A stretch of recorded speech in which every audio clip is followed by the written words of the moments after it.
And today's going to be a conversation about narcissism. All right. And we're going to discuss basically how that's formed, what happens there. Uh, okay. So let's do this. Why is it not showing him here? He's here. Okay. Here we go. Let's do it again. Invite again. Boom.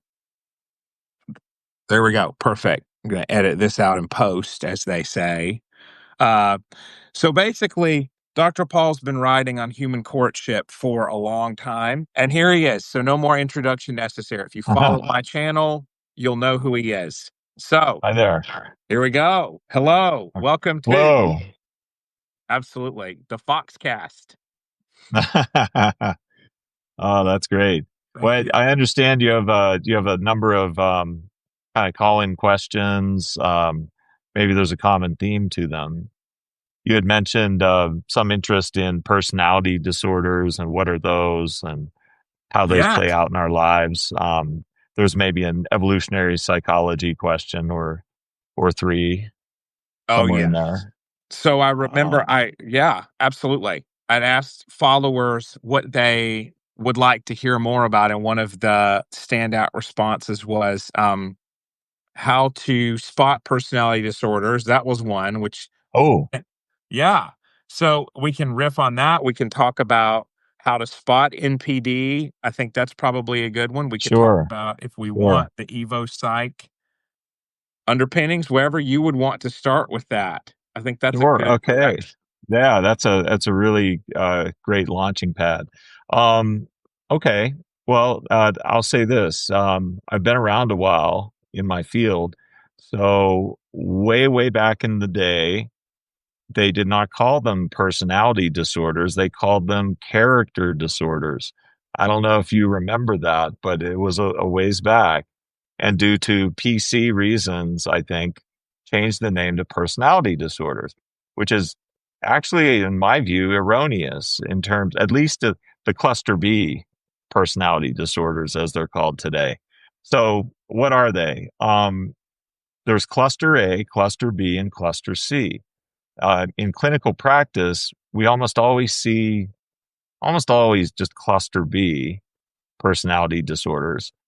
Cluster A are more like psychotic disorders. It's a person it's like subclinical. It's not quite diagnosable as psychotic, meaning disconnected from reality. But right there in that giant umbrella term for psychosis, disconnection from reality, you could see some people have kind of very odd ideas and they're overly philosophical, or maybe they use too much marijuana and they end up with this kind of odd nature to them that impairs their ability to interact with people. And then the cluster C disorders, we don't see a lot of that either. Although in the old days, you might call one person a type A person and another person a type B person. And a type B person's an easygoing surfer kind of person, what I would call today more of a right-brained person, an artistic type, a creative type, an influencer, etc. Whereas type A is just a person whose style a bit overly intense and like a stickler for detail to a fault. That gets them in trouble in relationships, in the workplace. They don't get along with people. And it's subclinical. You can't say they have OCD, the illness, but they have a style that's just too analytical, which now brings us to the cluster Bs. Those are the ones people are most concerned with. It's really what the question is about that you got, Jeremy, regarding especially narcissistic personality disorder, as they call it today, maybe antisocial personality disorder, although I always have just thought of that as criminal mind. So we don't necessarily see that a lot in clinical practice. The treatment is jail for that. For the rest of us in everyday life, the treatment is avoiding such people who are that antisocial, dangerous, awful people. And then what are the others? There's There's dependent personality, there's histrionic personality. You don't see Yeah. those quite that much either. Really, it all comes down to narcissistic personality disorder is really the topic of the day today. Now, why did they used to call them character disorders? Well, let's think of what is the definition of character and what's the definition of personality. Right. Character is about how age appropriate are you in your psychological development or evolution. I always think of it in terms of what is somebody's inner age. Is it a 35-year-old man we're talking about whose inner age has never gone beyond 16? Then he has a problem with his character development. He has not advanced himself in morality, goodness, boundaries. What I consider the three pillars of character and character development are having good boundaries, having observing ego or mindfulness, they would call it, or theory of mind or mentalization, the ability to self reflect, let's say. And then the third pillar would be decision making that is beneficent, that is team oriented, that is good. What Aristotle was searching for in what is good, what is being good, a good person, or John Nash, made famous by the movie A Beautiful Mind, game theory, would say a person who chooses win-win behavior, win-win thinking, win-win communication, win-win behavior over win-lose behavior. In other Yes. words, not the person who's um, a parasite, a someone who capitalizes on the woes and faults of others and uses them. The Machiavellian person, the person with psychopathy, sociopathy, and Machiavellianism, dark triad people who choose to use others, manipulate others, take advantage of others for their own benefit. That's Right. John Nash's brilliance in winning the Nobel Prize in economics in 1967 that you saw about in the movie A Beautiful Mind. Win lose behavior is I'm playing the game of what's in it for me. I'm not playing the game of love. I'm not playing the game of friendship. I'm not playing the game of growth as a person. I'm playing the Right. game of what's in it for me. So those are the three pillars, I think, of character. But what is personality defined? Personality does not include the nature of someone's psychological development and evolution into becoming a mature adult. It's just our style. It's our style of communicating and our style of behavior, which is not a commentary on maturity. And so the reason it was politically incorrect to continue calling these disorders character disorders is because nobody wants to be told they're immature. But I don't mind if somebody says I have growing to do. I do. You have growing to do. We all have growing to do, unless you're some Buddhist monk on a mountaintop who's reached nirvana. We all have growing to do. And if that's true, then maturity doesn't have to be a bad word. But maturity is not part of personality. Personality is just your style. How do you communicate? More like a surfer or more like an accountant? More like a big hearted teddy bear or more like a tough warrior leader? That's Right. your style. And so personality disorders are misnamed by being called personality disorders. They aren't disorders of your style. You were born with a style and it's never going away. It began as a temperament. There are colicky babies and curious babies and all kinds of babies. That's a temperament that you were born with. And out of that temperament, you grow a personality. But your personality can become more balanced over time, but your home base, your headquarters of how you will operate, always operate throughout your life, is the style you were born with. You're either more of an analytical person or more of a creative. You're either more of a take charge, action taking, extroverted person, to use a little Jungian terminology for personality, or you're more of an introverted person, more of a shy, someone more willing to join the crowd and be a team player and follow. Um, but there is no disorder of those things. What there is a disorder of in narcissism and narcissistic PD, as they call it today, is a disorder of growing up, Right. of learning how to have boundaries with people and with yourself, to have what you would call self-discipline. All the virtues of the ancient philosophers, like Aristotle, they talked of the character virtues to reach for. Today's new school of psychology, positive psychology, almost is entirely built out of that, out of the Aristotelian virtues. You know, being brave, confident, outgoing, tolerant, patient, having temperance, altruism, humor, even wit. These are all high human character traits for us to strive for. And the more we head toward them and cultivate them in our lives, the more we grow up and grow out of narcissistic behaviors. Think about it. Narcissistic behaviors are considered normal and age appropriate at very young ages, like a toddler or younger. It's age appropriate to be highly narcissistic when you are a helpless infant or a toddler. But we're all called upon to grow out of that over time.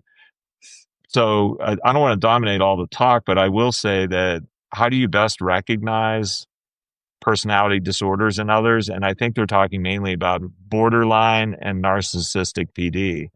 Um, I'd say all of the more recent terminologies that have evolved out of both feminist philosophy and studies of domestic violence, where they coined terms that you only see in interpersonal interactions that involve a very narcissistic person, either with another very narcissistic person or with what they like calling an empath, which to my mind is just somebody more evolved, somebody who's more of a grown up and is generous because they can afford to be generous.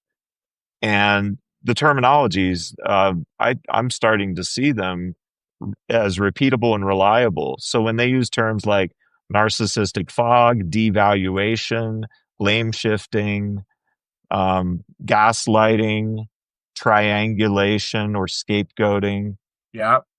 I mean, if you watch a few videos simply on YouTube about speakers that talk about these specific techniques of manipulation that very narcissistic people use, that's how you recognize it. You can see it right in front of your very eyes just with a little practice in observing people. And you can tell who's more of a quote empath. Hopefully, they have learned to grow good boundaries around their empathy so they don't just give away the farm to anyone who walks along and they get taken advantage of. But an Right. empath you can recognize as a more mature adult person who is beneficent and good. And a narcissist is someone who's more in it for me. They're in it to win it. They would prefer to be right more than to be happy. That's a big one. When you see Yes. someone who would prefer to be right, more important than just being happy or being in love or keeping the peace in a good way, in a mature way, Right. that's a that's a narcissist.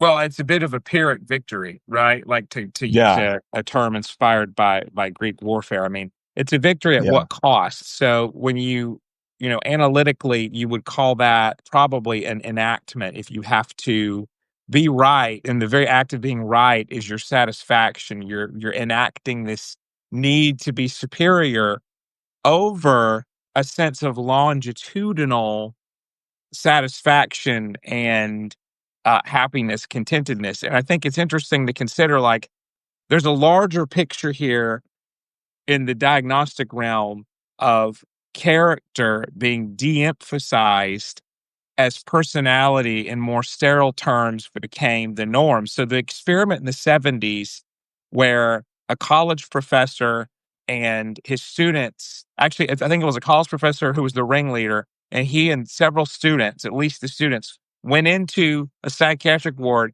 and complained that they kept hearing the sound thud, and they were all admitted, and they were not psychotic, but they pretended to be. And it was such a disgrace to the psychiatric establishment at the time. You've probably heard this before.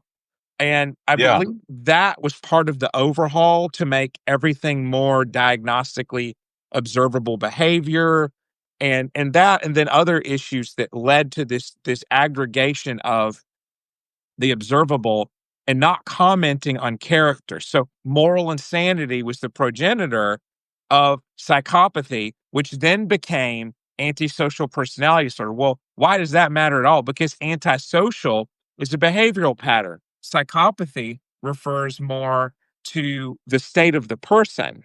So we've shifted to say, well, we're not going to comment on someone's character because that's not the realm of science, which psychology decided to plant its feet in science mostly, except for Yeah. we don't have to get in that. There's a lot of conjecture. You can only get so far in science when you're talking about human behavior and thriving, apart from, in the postmodern world, we now say, oh, if people have religion, that's part of their culture. That does matter. Whereas before there was a period where certain thinkers like Albert Ellis hated Christianity, the founder of rational motive behavior therapy. He hated faith. He talked about guilt being a neurosis, basically. So I like your point on character versus personality. I mean, so that's the state of the mental health world, is to say, don't address character because that's not appropriate. Well, but Well, if you yeah, were it to date, is. It's absolutely appropriate. And it I absolutely is agree. science. It absolutely is science. Right. When it gets misunderstood and misnamed as purely morality, then you start thinking it's religion we're talking about. We're not talking about religion at all. Character absolutely is scientific. If you Right. believe George Valent's ego defenses, that there are four levels of ego defenses. He's a psychologist and Right. researcher for decades who talked about primitive ego defenses, immature ego defenses, next level up, and then neurotic level defenses, Woody Allen type stuff, all Yeah. of Woody Allen's movies. Yes. And Yes. Yes. then mature ego defenses are the Aristotelian character virtues. Yes. Only there's far more than just altruism, humor, um, suppression, which is tabling things. I can't solve a problem today, so I'll table it until tomorrow or next week. There are numerous Right. other ones, and Aristotle and the ancient philosophers knew of all of these mature character traits, which are mature ego defenses. So, up until recent years, all that psychoanalysts and psychologists had to use as a gauge or yardstick measurement of someone's character or maturity development were what kinds of ego defenses do they mainly use. So this really ripples back into this modern lexicon of narcissistic abuse. When they Right. talk about triangulation, well, there's an ego defense that's primitive called splitting. Or when they Yeah. talk about blame shifting, there's a primitive ego defense called projection and projective identification. And all of the primitive ego defenses have been co-opted into this more modern lexicon that I like, that speaks in normal person street level language today, like triangulation, blame shifting. Gaslighting is denial, the most primitive ego defense of all. It used to be Um, called mystification by R.D. Laing. He would say that the mother would tell, like, the child, "You're not upset, you're hungry," and they would mystify. They would tell the person how they were oh, feeling. wow. Remember that term? Wow. That one goes Yes. back. Yeah. Yes. Yeah, yeah. So, so all of these decades of psychology history, long now, into what are ego defenses. It goes back to Freud and Anna Freud. It goes back over 100 years that these have been known as science to scientists for measuring and estimating at least child development at first. I mean, if you've ever taken a parenting class or believe that there is such a thing as parenting and that there is a science to the psychology of parenting, then you also believe that there is such a thing as the science of character. It is Yes. not it's not merely morality that bestowed from on high by someone who sees themselves as higher in the hierarchy than us.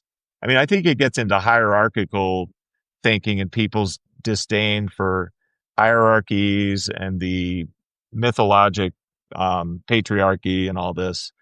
That we don't like hierarchy. Well, as Natalie Martinek just our mutual friend just discussed with me Yes.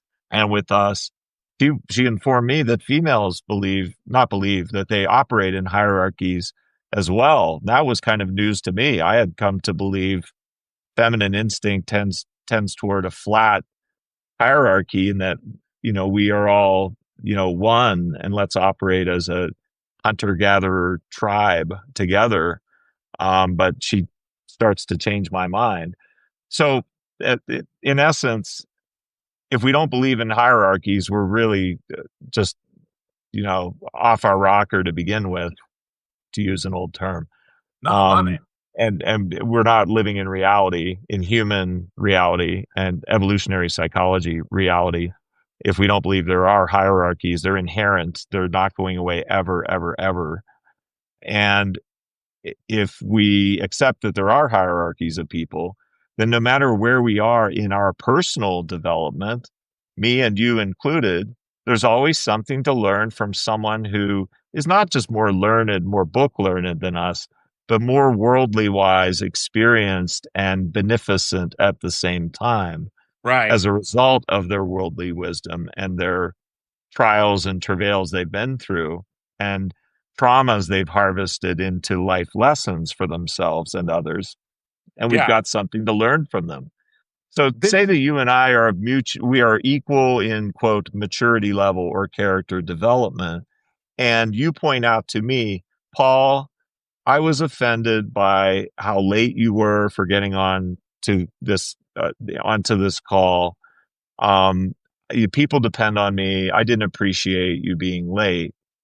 Then I would be called upon by my common sense and my present mindedness and my mindfulness and boundaries to say, "Whoa, I'm sorry. I need to apologize.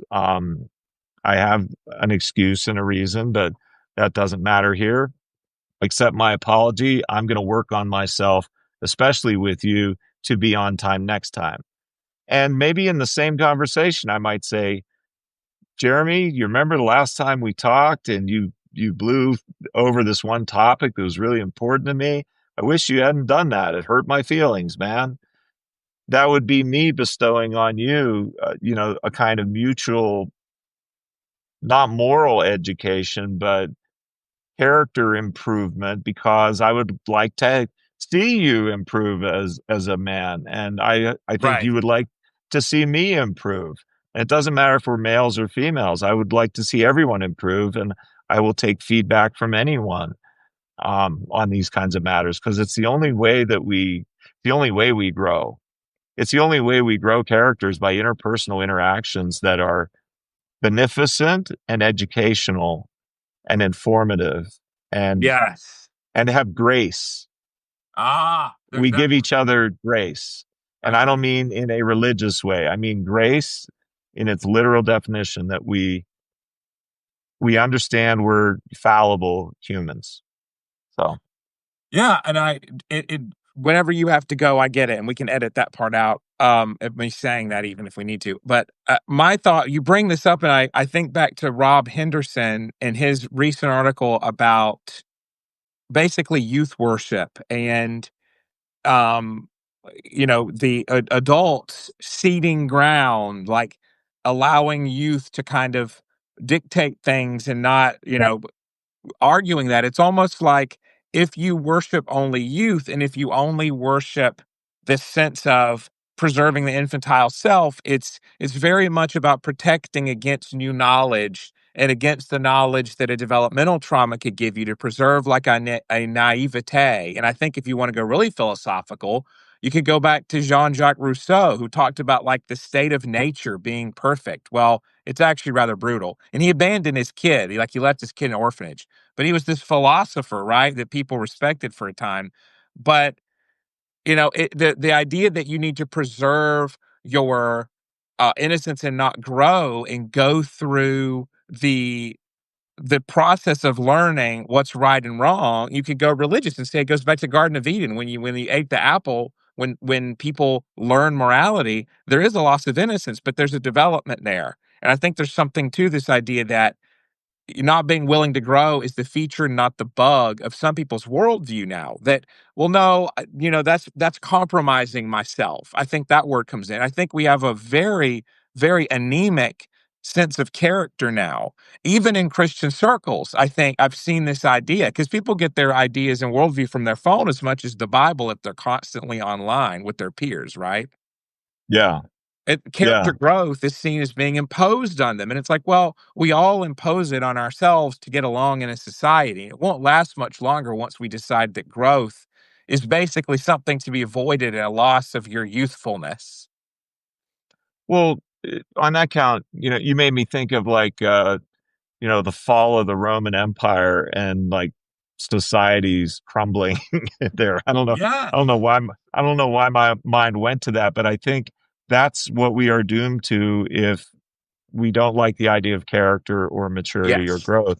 For We the are. reason that that's the singular feature of a leader is having that. We must have leaders because Yeah. we can't all be the president and we can't all be the worker bees.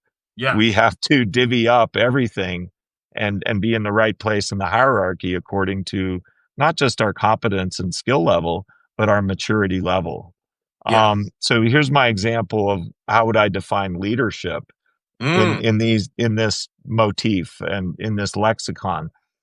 I would say that there are a billion decisions to be made every day by any of us, maybe not a billion, maybe 10,000. And we can't afford to do all of them. So, what is very useful is if we could delegate many of our decisions, like is the water clean in the faucets that come out of the city water? I don't want to have to measure and decide that. Um, are the stop signs positioned appropriately, or are we going to wreck into other cars? I don't want Right. to have to be the engineer to measure that and figure that out.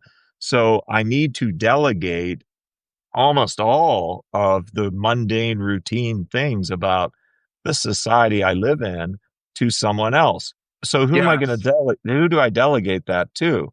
Well, should it be someone less wise than me or more wise than me? It shouldn't be less wise. Otherwise, Right. I will need to do it all myself every time I reach a stop sign or drink some water. So it has to be somebody more wise than me. And that means somebody of, you know, maybe equal character or higher character than me who has passed all the tests of politics and getting elected.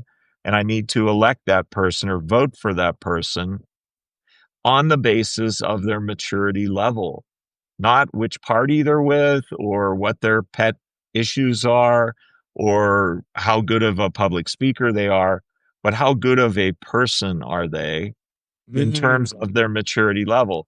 Why? Because what their maturity can not only signal to me, but guarantee me about them is that they will make the best decisions possible Yes. within human ability, better than me, and without me even having to be involved because I got to just vote for them, then I can count on them doing it repeatedly and reliably, making the most beneficent decision that's fairest to everyone and Mm. isn't foolish or stupid or dangerous. I can count on their decisions. So I think what leadership is and what character does about leadership is it guarantees us that we can farm out most or many of our personal decisions about the safety and welfare of our lives to someone who will just do it, and we know they'll do it at least as well as we could have. That's what leadership is.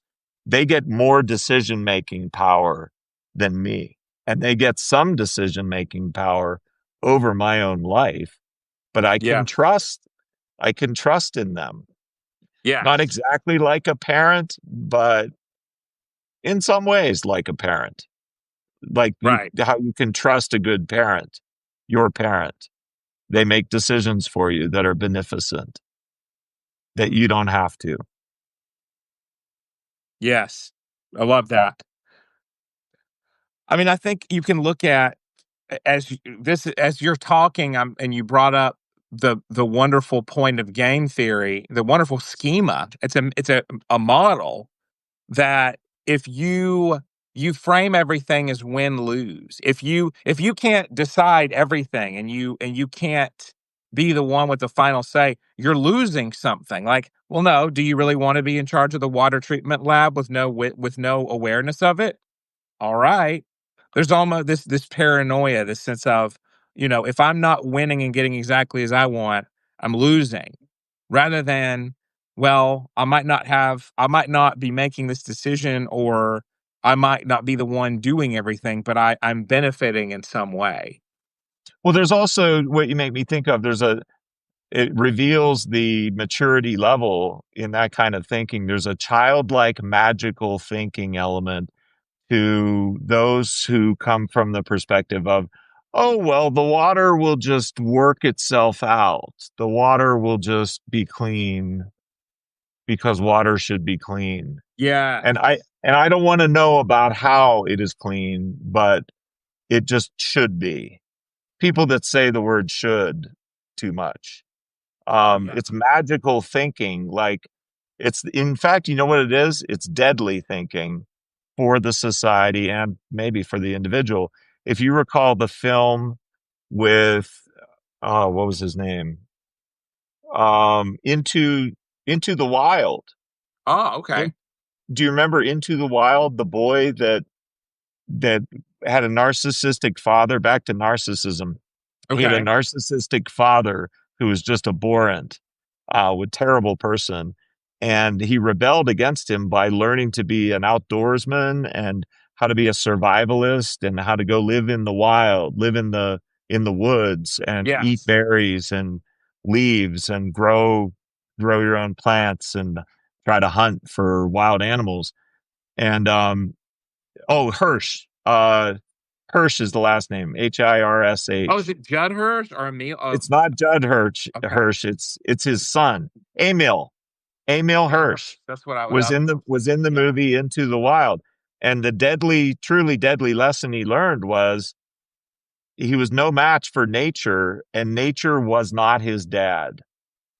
He was in magical boy thinking that Yeah. nature would father him in a beneficent, wise way.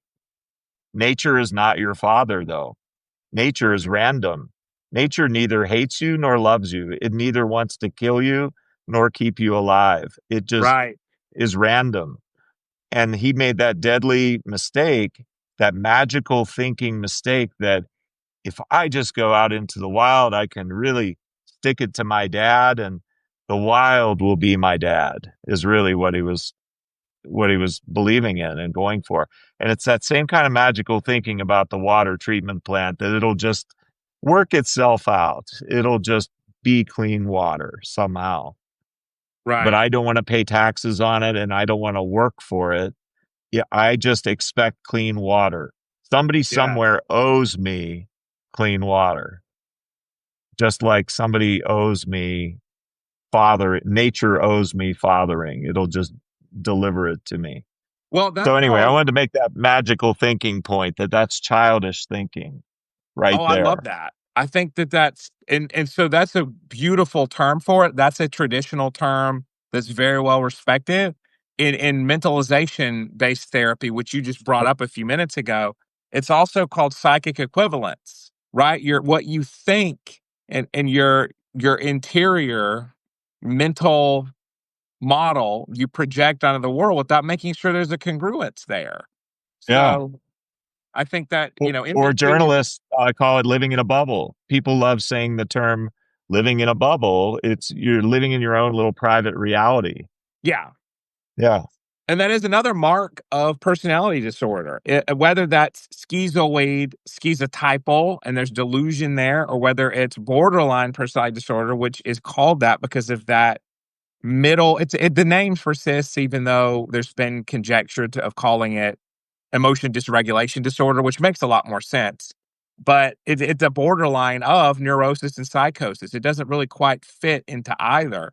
But the neuroticism and the accusations and the belief in persecution Yeah. borders on the psychotic for many people with BPD because there's a lack of evidence from the outside world. Yeah. I but I think that to answer your one reader's question about, and then I do need to go. It about how do you recognize someone with a quote personality disorder? They're probably referring to cluster B. And if you want to lump Probably. the cluster Bs together, what would your master tools be for recognizing there is a problem in front of me? It would be the same terminologies that have been distilled into today's narcissistic abuse terms. So the gaslighting, the blame shifting, the triangulation, narcissistic fog, smear campaigning. That's splitting, by the way. Smear Yes, it campaign means is. splitting. But then Splitting the again, so is ego. triangulation is also that. But use those terms. That's how to recognize pretty much all the cluster Bs, the people to avoid, or the people who would do you harm, and the people to not be seduced by, to not Yes. be convinced by or manipulated by, even if they are soft and shy and covert in their manipulations and Machiavellianism. That's how to recognize it. And ask yourself, are they playing the game of love and friendship and goodness and growth? Or are they playing the game of what's in it for me? With a little detective work, you should be able to tell that. Love it. Great mic drop. As usual, this is going to be a treasure trove of a transcript, and we can get to so much more. And it leaves me with thoughts for our future episodes. How about that? I wrote some notes down. Awesome. Awesome. All Thank right. you. Thank Have you. And we'll talk a good soon. one. Great. Thanks. Have a good one. You too.